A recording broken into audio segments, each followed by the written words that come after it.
আরেকটা কথা হচ্ছে ফায়াজ তায়েব সাহেব চলে গেলেন মানেটা কি?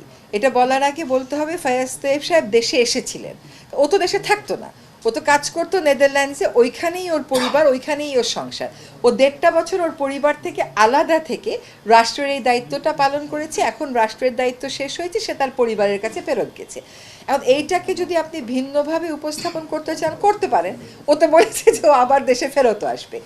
আমাদের রুট তো এখানে, ও তো এখানে কাজ করতো না, ও তো কাজ করে বিদেশে, ওর চাকরিটাই ছিল বিদেশে। আমাদের বিডার আশিকের চাকরিটাই ছিল বিদেশে। ফায়াজ তায়েবের পরিবার এই 1.5 বছর বিদেশেই আছে, কারণ ওরা তো ওইখানেই সেটেলড। ও ওই কাজটা ছেড়ে দিয়ে এখানে এসে রাষ্ট্রের দায়িত্বটা পালন করে গেছে। ও যে এই টেলিযোগাযোগ সেক্টরে রিফর্মগুলো করেছে, এগুলো অনেকের পছন্দ হয়নি, তারা এই কথাগুলো বলছে, গোপনে চলে গেছে। তো এখন কোনো উপদেশে যদি আমাদের দায়িত্বের পরে আমরা বিদেশে যাই, যেন আমি চলে যাব বেলাতে, সেখানে আমার অলরেডি একটা ইনভিটেশন আছে এপ্রিল না মে মাসে, আমার সেটাও মনে নাই, আমি সেখানে যাব, আর আমি কি একটা ঘোষণা দিয়ে যাব যে ভাই আমি অত তারিখে অমুক মিটিংয়ের জন্য অমুক দেশে যাচ্ছি? এটা তো কেউ ঘোষণা দেবে না। এগুলো হচ্ছে কি, দেশে একটা একটা গ্রুপ আছে যেটা সব কিছুতেই একটা নাটকীয়তা, একটা ওটাকে কি বলে, একটা উত্তেজনা তৈরির চেষ্টায় থাকে। এটা তারই প্রয়াস, এটার সাথে বাস্তবতার কোনো সম্পর্কই নেই। বরং আমাদের অ্যাপ্রিসিয়েট করা উচিত ছিল যে 1.5 বছর সে তার পরিবারকে রেখে এসে দেশের জন্য কাজ করেছে। ডেন্টিস্টের পরামর্শ নাও নতুন কোলগেট অ্যাক্টিভ সল্ট। ভারতের কোন মিডিয়া তো এখন বাংলাদেশে আমি খুলে দেখি যে এমন কিছু কিছু কথা বলে যেগুলো মিডিয়ার ফটো কার্ড ইউজ করে, আসলে ওগুলো ওই মিডিয়ারও খবর না।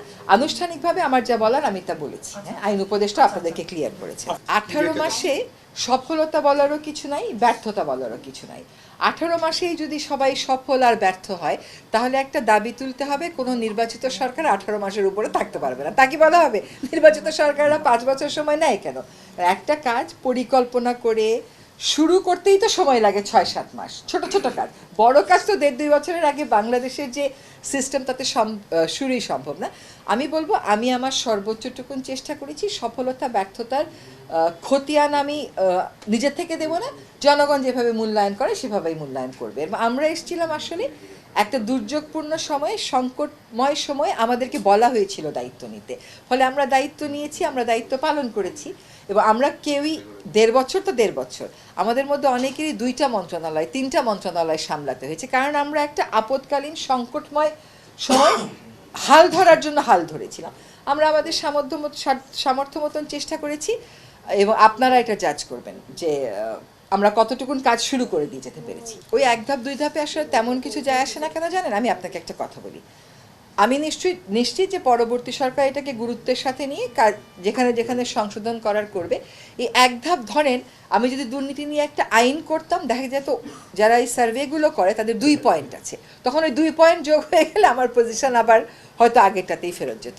ইম্পর্টেন্ট হচ্ছে যে আমরা যেখানে আছি সেখান থেকে যেন আমাদের উন্নতি ঘটে, আমরা আর নেমে না যাই।